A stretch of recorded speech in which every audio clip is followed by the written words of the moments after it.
Alors, je voulais vous expliquer le processus des maladies parodontales pour que vous compreniez un petit peu mieux ce qui vous touche. Donc il faut savoir que les maladies parodontales commencent toujours par une accumulation de biofilms au niveau de la gencive marginale. Cette accumulation de bactéries va entraîner une inflammation au niveau de votre gencive. C'est le stade qu'on appelle la gingivite, c'est le tout premier stade des maladies parodontales. Cette gencive, elle va donc gonfler, elle va essayer de saigner pour apporter des cellules de défense sur le site et essayer de se défendre. Si à terme cette gingivite, elle n'est pas traitée, pas diagnostiquée, l'inflammation va gagner du terrain et va s'étendre au tissu plus profond, c'est-à-dire l'os. Et l'os ne peut pas faire comme la gencive, c'est-à-dire gonfler et saigner pour se défendre.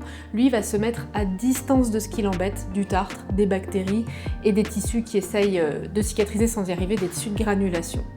On va donc avoir une perte osseuse à ce stade. Et là, on est dans ce qu'on appelle les parodontites.